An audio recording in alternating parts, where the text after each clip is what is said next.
Hello guys, welcome to another video in my channel. अभी हम जिस मैच के बारे में बात करने वाले हैं वो है आज का वाइट रेड प्लस का मैच, जो कि होने जा रहा है एसेक्स और सोमरसेट के बीच में।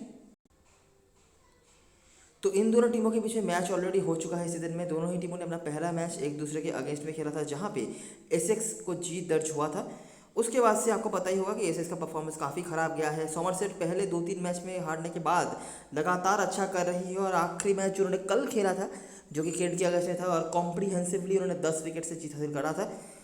तो ये मैच होने जा रहा है काउंटी ग्राउंड चिम्सफर्ड में, ठीक है। और काउंटी सीज़न से ही इस ग्राउंड में हमने काफ़ी सारे मैचेस कवर करके रखे हुए हैं। तो थोड़ा कम या थोड़ा ज़्यादा आइडिया सभी को आई होप हो गया होगा, मैंने इतना तो करा ही दिया होगा आपको। इस ग्राउंड का आखिरी मैच जो था केंट के अगेंस्ट में इसका, वो भी हमने कवर करा हुआ था, मतलब वो मैच हमने खेला था। वीडियो हमने हालांकि नहीं बनाया था उस मैच का। वेदर की बात करें तो वेदर पे रेन चांसेस हैं, ठीक है। मुझे थोड़ा बहुत बारिश अभी होता हुआ दिख रहा है, लेकिन ये इम्प्रूव भी हो सकता है। थोड़ा बहुत बूंदाबांदी हो सकती है, मैच छोटा वगैरह भी हो सकता है। उतना सीरियसली कुछ अभी समझ नहीं आ रहा है, लेकिन लग रहा है कि बारिश के चांसेस हैं, ठीक है। पिछले सीजन की बातें छोड़ देते हैं। आखिरी 5 मैचों की बात करें तो सोमरसेट यहाँ पे 3-2 से आगे होते हुए दिखेगी आपको, डिस्पाइट एसेक्स आखिरी मैच जीती है। मतलब उसके पहले तक वो 4-1 से आगे थे आखिरी 5 मैचों में। इस ग्राउंड पे रिकॉर्ड उतने अच्छे नहीं हैं, तो जल्दी से देख लेते हैं जब ये दोनों टीमें आमने सामने होती हैं तो क्या होता है। हम स्टार्ट कर रहे हैं 2016 से। तो ये पहला मैच हुआ है टॉन्टन में। क्या हुआ था यहाँ पर, एसेक्स ने बना था 172, ठीक है। करंट स्क्वाड मेंबर्स में से आपको रायन टेंडुलकर और लॉरेंस दिख जाएंगे। क्रेग ओवर्टन और ग्रेगोरी के विकेट्स। ग्रेगोरी जो कि मैं सीजन की शुरुआत से कह रहा था कि आप इनको T20 में अंडर एस्टिमेट नहीं कर सकते। पिछले मतलब सेकंड जो लास्ट मैच हुआ था उसके बाद से अभी लोग धीरे धीरे उनको ले भी रहे हैं। बॉलिंग से ही सही, लेकिन धीरे धीरे आपको यही पता चल जाएगा कि ग्रेगोरी बैटिंग से भी कितना खतरनाक हो सकते हैं। चलिए, अभी तो कॉमन पिक में आ चुके हैं, और सीजन के शुरुआत में जो मतलब यूनिवर्सल कैप्टन भास्कर भी बन रहे थे और सोमरसेट की टीम में। अभी कैप्टन भास्कर हम सही नहीं सही, लेकिन टीम में अभी सबके हो रहे हैं धीरे धीरे। तो जो भी हो, यहाँ पर 170 बनाया था इसने रायन टेंडुलकर, लॉरेंस और ग्रेगोरी ओवर्टन के विकेट से। ग्रेगोरी का बैटिंग से परफॉर्मेंस था, सोमरसेट ने यह मैच जीत लिया था। हालांकि बाकी बैट्समैनों में से अभी कोई अवेलेबल नहीं है। अगला मैच और पहला मैच जो चेसफर्ड में हुआ है, एसेक्स ने यहाँ पर बनाया था 170। रायन टेंडुलकर वापस से, क्रेग ओवर्टन वापस से, ग्रेगोरी वापस से। सोमरसेट ने यहाँ पर वो चेज नहीं कर पाए। तो ये पहला मैच है जो हम इस ग्राउंड पर देख रहे हैं। हार्मर जो हमेशा ही मैं कहता हूँ चेम्सफर्ड के ग्राउंड पे, अब हार्मर को अंडर एस्टिमेट नहीं कर सकते। आखिरी मैच जो हुआ था केंट के अगेंस्ट में, काफ़ी लोगों ने इनको अंडर एस्टिमेट किया था और उन्होंने 4 विकेट निकाला हुआ था। मैं नहीं कह रहा कि हमेशा ही वो बहुत ज़्यादा कुछ करेंगे, लेकिन यहाँ पे आप उनको अंडर एस्टिमेट कम से कम नहीं कर सकते। यहाँ पे उनके मेमोरीज, उनके रिकॉर्ड्स किसी ना किसी जगह पे हमेशा ही अच्छा ही होते हैं। तो जो भी हो, 3 विकेट के हाथ में था, साथ में वाल्टर पोर्टर जो पिछले मैच में खेले थे। बैटिंग से भी आपको ग्रेगोरी दिख जाएंगे, बाकी हिल्ड्रेथ और अवेलेबल नहीं है। अगला मैच और दूसरा मैच जो टॉन्टन में हुआ है, यहाँ पर एसेक्स की बैटिंग वापस से अच्छी नहीं हुई, लेकिन वापस से हमें दिख रहे हैं यहाँ पर रायन टेंडुलकर के साथ में पेपर। इस बार जेबी ओवर्टन थे जो अभी इस तरह की टीम में खेलते हैं। ग्रेगोरी वापस से आ रहे हैं। सोमरसेट ने चेस कर लिया था। बाबर आजम शायद थे यहाँ पे, और बैटर या फिर कोई और हो सकते हैं, माइबर्ग वगैरह कोई थे। अगला मैच और आखिरी मैच जब ये दोनों टीमें इस ग्राउंड पे खेल रही है, सोमरसेट ने यहाँ पर भी बहुत बड़ी बैटिंग करी। आपको यहाँ पे बैंटन दिख जाएंगे, कुछ रन उन्होंने बनाया था, और आखिरी दोनों ही मैच पर वो उन्होंने दिखा दिया है कि अगर वो फॉर्म पे हैं तो वो कितना खतरनाक बन सकते हैं। अभी देखिए 2 मैच पे रन बनाया है, तो हम कह नहीं सकते हैं कि आउट ऑफ फॉर्म है, ये तो पक्की बात है, लेकिन फॉर्म में वापस आ गए हैं ऐसा भी कहना थोड़ा मुझे लगता है जल्दबाजी हो सकती है। लेकिन हाँ, इतना तो पक्का उन्होंने कर दिया है कि अभी हम हमारे ड्रीम 11 की टीम से इनको गलती से भी नहीं हटा सकते, क्योंकि एबिलिटी क्या है, अगर कुछ लोग भूल गए होंगे तो वो उन्होंने रिवाइंड करवा दिया है आखिरी 2 मैच पे। बाकी ये कोई प्लेयर्स अवेलेबल नहीं है। एसेक्स चेज नहीं कर पाई, इवन बैटिंग कोलैप्स हुआ उनका। कुछ प्लेयर्स जैसे कि लॉरेंस जो हमेशा यहाँ पर अच्छा करते हैं, रॉयल फंडामेंटल, देखिए ऊपर हर फिक्सचर में इनका कुछ ना कुछ परफॉर्मेंस आपको देखने को मिल रहा है, ठीक है। यहाँ पर भी उन्होंने 5 विकेट निकाला हुआ था जब आखिरी बार टीम चेसफर्ड में हिल गई है। और चेसफर्ड में मैं हमेशा कहता हूँ स्पिनर्स का कुछ ना कुछ रोल रहता है, तो वो इसका एग्जाम्पल भी है। अभी इसी चीज़ को कंसिडर करके कुछ पॉइंट्स को हम ढूंढेंगे जो हमारे लिए इंपॉर्टेंट हो सकते हैं। देखते रहो बस आप। तो यहाँ पर 5 विकेट रॉयल फंडामेंटल के पास थे, और आखिरी जो मैच हुआ था इस सीजन का मैच, सोमरसेट ने बना था 185। आपको सैम कुक के विकेट्स दिख जाएंगे, प्लॉम के साथ हार्मर पॉटर के विकेट से। बायरॉम के यहाँ पर कुछ रन बनाए थे, हिल्ड्रेथ के साथ कोई अवेलेबल नहीं है। एसेक्स ने यहाँ पर अच्छी बैटिंग करी थी, उन्होंने जीत हासिल करा था, मतलब जो जनरली आपको एसेक्स से कंसिस्टेंटली देखने को नहीं मिलता है। वाल्टर के यहाँ पर बॉलिंग से कुछ बैटिंग से कुछ परफॉर्मेंस थे। रायन टेंडुलकर अगेन और जिमी नेशम, ठीक है। और बैट्समैनों में से डेल एंड डेवी ब्रूक्स इनके विकेट से, ब्रूक्स आखिरी मैच में खेले भी थे, बहुत इफेक्टिव थे ऐसा नहीं, लेकिन एक विकेट उन्होंने निकाला था। तो ये है कहानी। अगर हम नोटिस करेंगे ध्यान से तो देखिए टॉन्टन में जो मैचेस हुए हैं वहाँ पर हमें रन्स बनते हुए दिखे हैं, जैसे कि 178 181 यहाँ पर बना। उसके बाद ये थोड़ा सा कम स्कोर बना था एसेक्स ने, जो कि इजीली चेज कर लिया 11 ओवर में 135, तो ये भी हाई स्कोर ही था। और इस सीजन का जो मैच हुआ था वहाँ पर भी हमें हाई स्कोर ही देखने को मिले हैं। और अगर हम चेम्सफोर्ड के मैचेस को देखें तो हमें क्या देखने को मिलेगा, एसेक्स का बैटिंग यहाँ पर डिसेंट हुआ, 170 आप कह सकते हैं। रायन टेक्टोस्काटे, जहाँ पर Gregory, Craig Overton, current squad members में से समरसेट का यहाँ पर बैटिंग कोलैप्स में नहीं कहूँगा, लेकिन वो मतलब काफ़ी पीछे रह गए थे। Harmer, Walter Potter. और अगला जो मैच हुआ यहाँ पर हमें देखने को मिल रहे हैं बैटिंग से सिर्फ बैंटन, बॉलर में से कोई नहीं है, लॉरेंस है और अल्लाह वेंडमर यहाँ पर भी थे, तो कॉमन उस तरह से कुछ नहीं है। लेकिन थोड़ा सा कम रन का जो मामला है यहाँ पर एसेक्स के घर पे हुआ है। सोमरसेट ने हालांकि काफ़ी अच्छी बैटिंग करी थी, इंडिविजुअली बहुत बड़ा स्कोर किसी का नहीं आया था बाबर आजम के 56 को छोड़ के, लेकिन सबने कंट्रीब्यूट करा था। और ओवरऑल हमें यहाँ पर दिख रहा है कि सोमरसेट ने काफ़ी अच्छा ही करा है और इसीलिए वो आगे भी है। एसेक्स का एक जीत आया था यहाँ पे, जो पहला मैच था यहाँ पे चेम्सफोर्ड में, और दूसरा जीत जो आखिरी मैच वो जीते थे वो आया था, नहीं तो उसके पहले तक 4-1 से एसेक्स इस फिक्चर में बिछड़ रही थी। ठीक है, बहुत ज़्यादा कंसिस्टेंटली कुछ प्लेयर्स नहीं है, कुछ नाम आपको मिल रहे हैं, थोड़ा थोड़ा करके कंट्रीब्यूशन है, जैसे कि ग्रेगोरी आपने देखा पहले 1-2 मैच पे बैटिंग बॉलिंग दोनों तरफ से कंट्रीब्यूट कर रहे थे। हार्मर का भी कुछ मैचों में परफॉर्मेंसेज है, रायन टेक्टोस्काटे का कुछ परफॉर्मेंसेज है, बस यही। ठीक है, बाकी कंसिस्टेंटली बताने लायक कोई उस तरह से नहीं है। बैंटन का भी जो परफॉर्मेंस रहा है 2019 में तो वो तो है ही, कुछ हद तक कंट्रीब्यूशन उनके भी रहे हैं, बाकी हमें कंसिस्टेंटली ज़्यादा कोई देखने को नहीं मिले हैं। अगर हम तो हेड टू हेड में समराइजेशन पे आ जाए तो हमें ज़्यादा कुछ मिलेगा नहीं, जो नाम थे आपने ऊपर देखे होंगे, आप फिर से बैक करके देख सकते हैं। अभी बात करते हैं ग्राउंड के बारे में। ठीक है, ये ग्राउंड है एसेक्स का घर, मतलब एसेक्स के प्लेयर्स के रिकॉर्ड होंगे, तो जिनमें से डैन लॉरेंस के यहाँ पर रिकॉर्ड्स दिख रहे हैं। अभी डैन लॉरेंस का यहाँ पर मैंने कई बार एक चीज़ बताया हुआ है कि एसेक्स के घर पे जब भी एसेक्स ने बड़ा स्कोर खड़ा किया है बैटिंग से, हिस्टोरिकली 2 प्लेयर्स का रोल आता है, एक है डैन लॉरेंस और दूसरे थे कैमरन दिलपोर्ट जो अवेलेबल नहीं है। ठीक है, इस ग्राउंड के बारे में हमें और क्या जानने को मिलता है कि रन्स यहाँ पे बन जाते हैं, बहुत ज़्यादा शायद कंसिस्टेंटली नहीं बने, लेकिन डिसेंट अमाउंट का रन हमें बनता है। और स्पिनर्स का यहाँ पे रोल है, मैं नहीं कह रहा डोमिनेशन, जैसे कि आपने आखिरी हेड टू हेड में देखा था रॉयल ऑफ वेंडम ने डोमिनेट करा था, हो सकता है डोमिनेशन नहीं हो लेकिन कुछ ना कुछ रोल तो आता है। ठीक है, तो देखते रहते हैं कि इस ग्राउंड पे जब मैचेस होते हैं तो क्या क्या होता है। तो यह पहला मैच एसेक्स ने बना था 139, जो चेस कर लिया था, मुश्किलों का सामना करना पड़ा था हैम्पशायर को, क्योंकि पिछले सीजन में वैसे भी उनकी टीम की हालत अच्छी नहीं थी, लेकिन विकेट चलिए रन चलिए बन गया।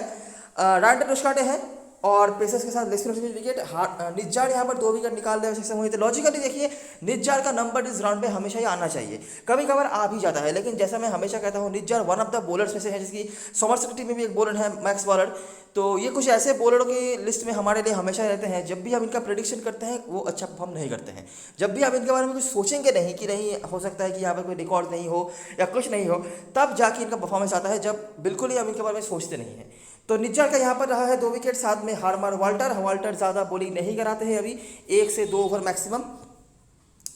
अगला मैच यहाँ पर भी हमें रन थोड़ा सा कम बनते हुए देखा है, 136, चेस हालांकि हो गया। वाल्टर आपको दिख जाएगा बैटिंग से, बाकी प्लॉम, हार्मर ये बॉलर्स थे जिन्होंने विकेट निकाला।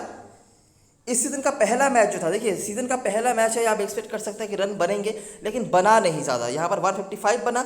हार्मर वापस से आपको दिख रहे हैं पॉटर के साथ, और निशम के भी यहाँ पर विकेट से, कुक ये कुछ बॉलर से जिन्होंने विकेट निकाला। एसेक्स चेस नहीं कर पाई, ऑल आउट हो गई वो। ठीक है, वाल्टर के स्कोर्स आपको दिख जाएंगे, वाल्टर का यहाँ पर भी एक स्कोर था, आखिरी जो मैच था पिछले सीजन का, यहाँ पर भी एक परफॉर्मेंस रहा है 29। निशम के कुछ परफॉर्मेंसेस हैं, पेसर्स का तो है ही, साथ में स्पिनर्स यहाँ पर अपर हैंड रख रहे हैं। दूसरा मैच फिर से देखिए 128, ज़्यादा स्कोर वापस से नहीं बने, बुटलमैन पेपर की कुछ कंट्रीब्यूशन हैं, ज़्यादा कुछ नहीं, पेसर्स का ही अपर हैंड है।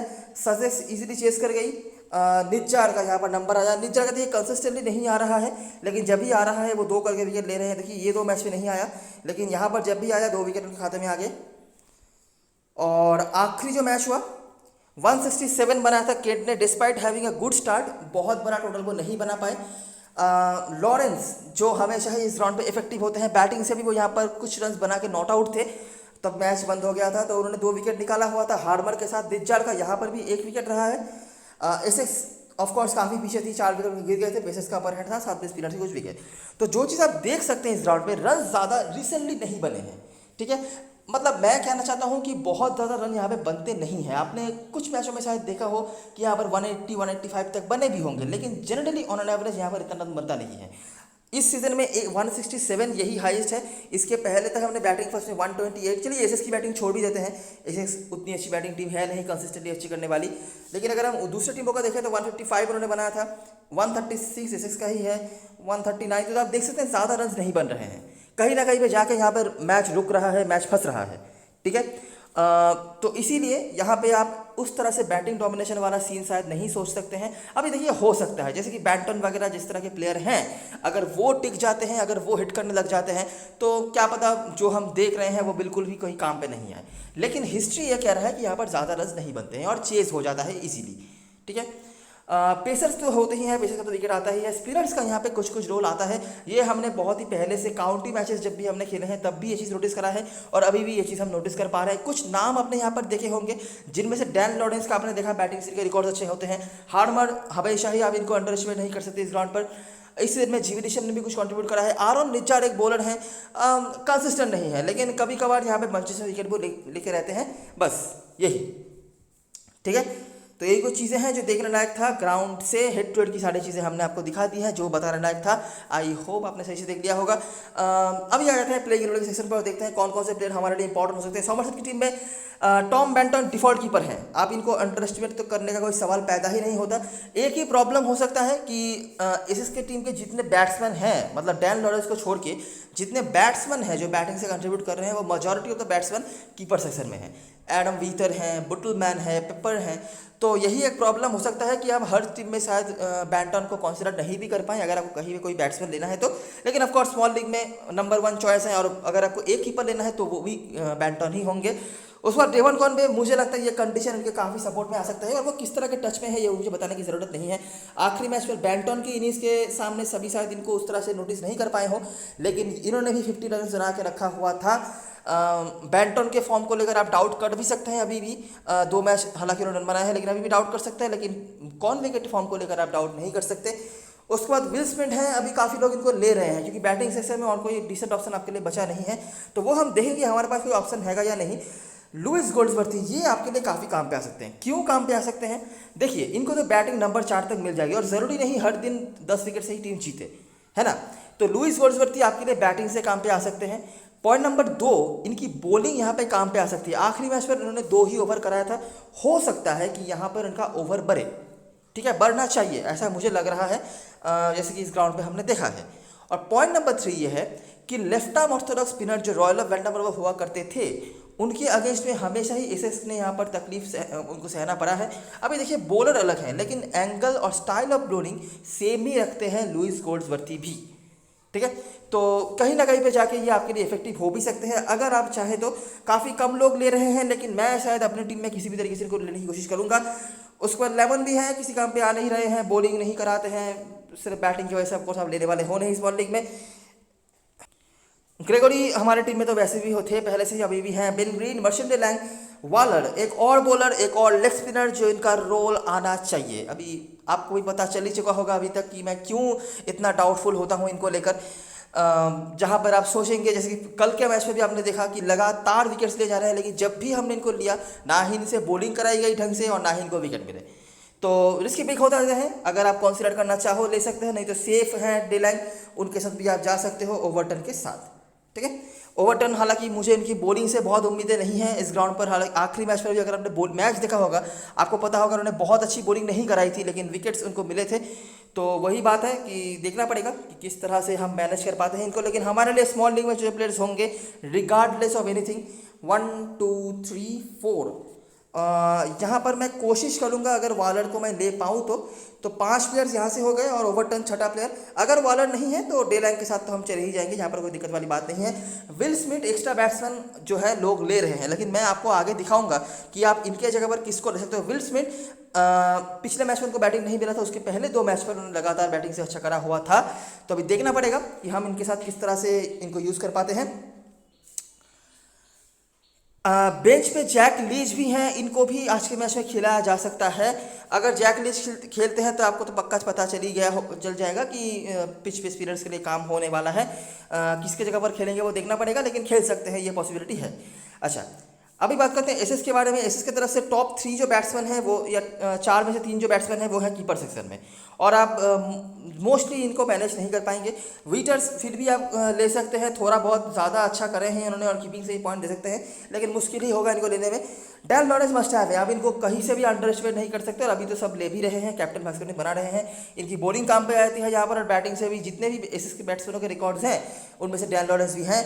उसके बाद Walter Neesham, Ryan ten Doeschate. Ryan ten Doeschate का इस फिक्चर में अच्छा परफॉर्मेंस है। अच्छा मतलब मैं कह रहा हूँ 25-30 के भीतर ही सही, लेकिन है, ठीक है। हार्मर एक और मस्ट हैव है, जो उनको आप इस ग्राउंड पे अंडर एस्टिमेट नहीं कर सकते। बॉलरों में से बात करें तो मैं हमेशा कहता हूँ सैम कुक बॉलिंग फर्स्ट में आपको इनको लेने के चलना है। अगर आप चाहते हैं दूसरा कोई बॉलर का ऑप्शन, तो आरॉन निज्जार एक ऑप्शन बने रहते हैं इस ग्राउंड पर, लेकिन वही बात है, जैसा सीन मैक्स बॉलर के लिए है वैसा ही सीन इनके लिए भी है, तो भरोसा कर पाना थोड़ा मुश्किल है। बेंच पे कुछ प्लेयर्स हैं जिनमें से मुझे नहीं लगता किसी को मौका मिलने वाला है। कैप्टन भास्कर चॉइस की बात करें, बैंटन, काफ़ी लोग अगर कैप्टन भास्कर होने वाले हैं इसे कॉन्सिडर करके रखना। लगातार 2 मैच में ना सिर्फ उन्होंने मतलब रन बनाया है, वो बड़ी बात नहीं है, बड़ी बात यह है कि उन्होंने धुआं भर के रखा हुआ है। मतलब क्या ही इनिंग्स खेली है, मतलब जिनके टीम में वो नहीं थे, जैसे कि हमारे टीम में नहीं थे, तो मैं फील कर सकता हूँ, तो क्या ही दुख दिया था उन्होंने। तो जो भी हो, अभी काफ़ी लोग कैप्टन भास्कर हो सकते हैं कॉनवे के साथ, कॉनवे आप भरोसा कर सकते हैं, लेकिन बैंटन को लेकर अभी कितना भरोसा किया जा सकता है ये मुझे पता नहीं। मतलब कैप्टनसी वाइस कैप्टनसी के लिए टीम में तो 101% हमारे टीम में होंगे ही। उसके बाद गोल्ड्सवर्थ को मैं मैनेज करने की कोशिश करूंगा ग्रेगोरी के साथ। रिस्क में लेना है तो वालर हमेशा ही इस ग्राउंड पे इफेक्टिव होने के चांसेस उनके रहते हैं, लेकिन देखना पड़ेगा कि इनको बॉलिंग भी ढंग से मिलती है या नहीं, और क्या करते हैं वो। डिलैंग, विल स्मिथ बैट्समैनों में से रिस्क जाना है तो इस तरफ से तो निशम और हार्मर सबस्टिक में होंगे। उसके बाद विटर और लॉरेंस ही होंगे। विटर को कैप्टन भास्कर नहीं बनाने वाला, टीम में साथ कुछ लोग ले भी लें। रिस्क लेना है तो पेपर और बुटलवन में से टैलेंट मतलब भर भर के है, लेकिन एक तो इनका बैटिंग पोजीशन इतना ऑकवर्ड दे के रखा है ड्रीम 11 ने कि इनको मैनेज कर पाना मुश्किल हो रहा है, और जिस तरह का टैलेंट है, उस तरह का जिस तरह का पोटेंशियल है, उस तरह का परफॉर्मेंस उन्होंने अभी तक करा नहीं है, तो यही एक दिक्कत है। और अगर वेस्टली खेलते हैं जो खेले नहीं हैं तो इनको कंसिडर करके फायदा नहीं है। वाल्टर वगैरह पे कुछ परफॉर्मेंसेस हैं, बड़ी लीग में अच्छा हो तो कंसिडर कर सकते हो, छोटे लीग में ऑफकोर्स आप मैनेज नहीं कर पाओगे। अभी ये जनता की टीम है, ठीक है, मतलब जनता कुछ हद तक ऐसा बना रही है, ये 1, 2 और 3, इन तीनों प्लेयर्स को वो नहीं ले रहे हैं। इनके जगह पर वो कौन कौन से प्लेयर ले रहे हैं, वो यहाँ पर गोड्सवर्थी नहीं ले रहे हैं, उनके जगह पर डिलैंग ले रहे हैं, वालर नहीं ले रहे हैं वो, और यहाँ पे कुक ले रहे हैं। निज्जार को कुछ लोग शायद दे भी सकते हैं, नहीं तो लोग विटर को ले रहे हैं, ऐसा कर रहे हैं। अभी ये भी निहायत ही बुरा स्ट्रक्चर नहीं है, लेकिन मैंने क्या किया था, मैंने विटर को नहीं रखा था, मैंने गोल्ड्सवर्थ रखा था, और मैंने यहाँ पर कुक के जगह पर निज्जार रखा था, डेलैंग के जगह पर वालर रखा था। मैं रीज़न समझा दूँ आपको। वालर निज्जार मुझे लगता है अभी तक आप समझ गए होंगे मैंने क्यों रखा है। वालर आप फिर भी सोच सकते हो, क्योंकि वालर मैं जब इनका मैच देखता हूँ ना, मुझे लगता तो नहीं ये मतलब ये T20 स्पेशलिस्ट है, लेकिन जिस दिन मैंने इनका मैच नहीं देखा है उस दिन उन्होंने विकेट्स निकाले हैं, ठीक है। कंडीशन इनके सपोर्ट में आ सकता है, और लेग स्पिनर्स यहाँ पर इफेक्टिव होते भी हैं। अभी इनको कितना यूज़ किया जाएगा, कितना ओवर दिया जाएगा, ये मुझे पता नहीं, ठीक है। तो ये एक रिस्क बना रहता है। गोड्सवर्थी आपको समझ में आ ही गया होगा मैंने क्यों रखा है, और डेली नहीं आप एक्सपेक्ट करेंगे कि सोमरसेट की टीम 10 विकेट से जीतेगी। अगर 1-2 विकेट गिरता है तो गोड्सवर्थी का बैटिंग आना है। लोग विल स्मिथ को ले रहे हैं, ठीक है। आप यहाँ पे क्या कर सकते हो, जो मैं पहले से कह रहा हूँ, विल स्मिथ के जगह पर आपके पास एक ऑप्शन रहेगा कि आप रायन टेन डोस्काटे को कंसीडर करो। हो सकता है कुछ लोग लें, क्योंकि खेलने ही वाले हैं 4 बैट्समैन, ठीक है। तो विल स्मिथ या रायन टेन डोस्काटे में से किसी एक को आपको लेना है। कॉनवे, डैन लॉरेंस तो यूनिवर्सल पिक होने ही वाले हैं, ठीक है।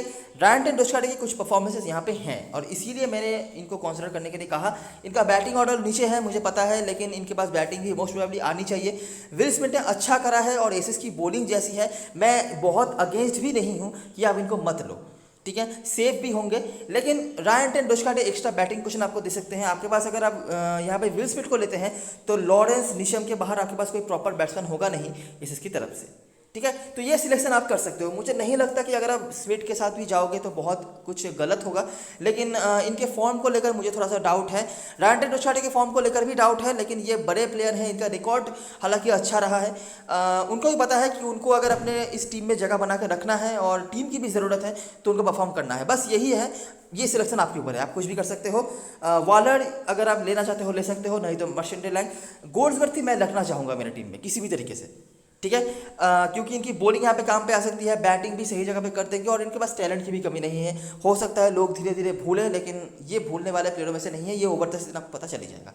कैप्टन वाइस कैप्टन चॉइस की बात करें, मैं हमेशा कहता हूँ कि एसएस के घर पे सबसे सेफेस्ट कैप्टन चॉइस जो है वो है डैन लॉरेंस, और अभी तो इनके प्रॉपर बॉलिंग भी करवा रहे हैं, काफ़ी लोग कैप्टन बना भी रहे हैं, इसीलिए तो अच्छे चॉइस है। लेकिन मैं हमेशा ही मैनिपुलेटर रहता हूँ, बायस्ड रहता हूँ डेवन कॉनवे की तरफ, तो मेरा कैप्टन चॉइस शायद डेवन कॉनवे हो, वाइस कैप्टन डैन लॉरेंस या फिर वाइस वर्सा, ऐसा हो सकता है।